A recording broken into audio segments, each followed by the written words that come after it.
વિદ્યાર્થી મિત્રો, આપણે જે પ્રાચીન ભારતની માહિતી મેળવી રહ્યા છીએ, તો ચાલો હવે આપણે જોઈએ પ્રાચીન ભારતમાં ચિત્રકલા એટલે કે ચિત્રકલાનો કેવો વિકાસ થયો હતો એના વિશે માહિતી મેળવીએ. વિદ્યાર્થી મિત્રો, ચિત્ર છે એ મનુષ્યના મનોભાવને પ્રગટ કરતું વિશિષ્ટ માધ્યમ છે. કારણ કે જે તે વ્યક્તિના મનની અંદર કેવા ભાવો છે એ ભાવો પોતે ચિત્રની અંદર ઉતારતા હોય છે. એટલે પોતે જે ચિત્રકામ કરે છે એમાં એના ભાવો પ્રગટ કરતા હોય છે.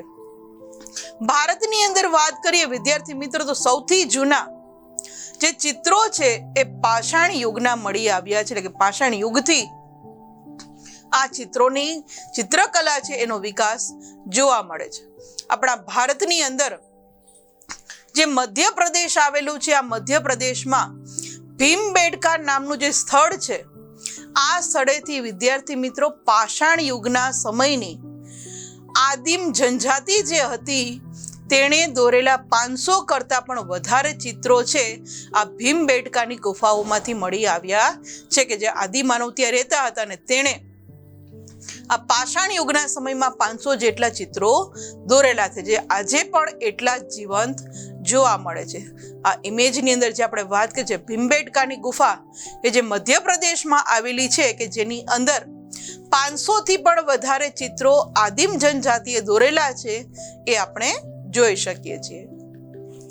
આગળ વાત કરીએ વિદ્યાર્થી મિત્રો, તો એ સિવાયની આ ભીમબેટકાની ગુફા સિવાયના પણ અજંતા, ઇલોરા અને બાઘની જે ગુફાઓ છે એમાં પણ અને તથા અમરાવતીમાં પણ, અમરાવતીની જે ગુફાઓ છે એમાં પણ ભારતીય સંસ્કૃતિ સાથે સંકળાયેલા જે ચિત્રો છે એ મોટા પ્રમાણમાં આપણને મળી આવ્યા છે. કે પ્રાચીન સમયમાં જે આપણી ભારતની સંસ્કૃતિ હતી એ આપણને એના વિગતો એ ચિત્રો દ્વારા આપણે જોઈ શકીએ છીએ. આ ઇમેજમાં અજંતા ઇલોરાની જે ગુફાઓ આવેલી છે એ જોઈ શકીએ છીએ, કે જેની અંદર આપણી ભારતીય સંસ્કૃતિના ચિત્રો મોટા પ્રમાણમાં જોવા મળે છે.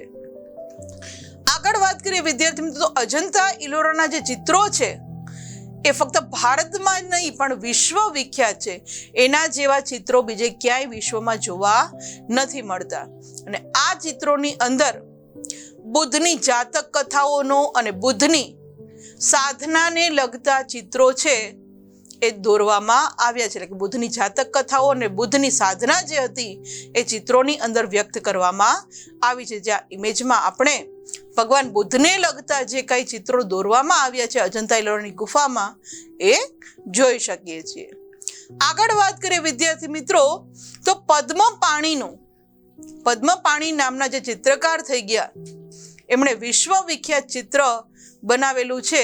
આ ભારતીય સંસ્કૃતિનું એક ઘરેણું કહેવામાં આવે છે. કે પદ્મપાણીનું જે એક ચિત્ર બનાવવામાં આવ્યું છે એ વિશ્વ વિખ્યાત છે, જેના કારણે આપણે એમ કહી શકીએ કે પદ્મપાણીનું ચિત્ર એ ભારતીય સંસ્કૃતિનું એક ઘરેણું, જેમ આપણે સોના ચાંદીના હીરાના દાગીના જે રીતે સાચવીને રાખીએ એ જ રીતે આ પદ્મપાણીનું ચિત્ર છે એ ભારતીય સંસ્કૃતિનું ઘરેણું છે, જેને આજ સુધી આપણે સાચવેલું રાખ્યું છે.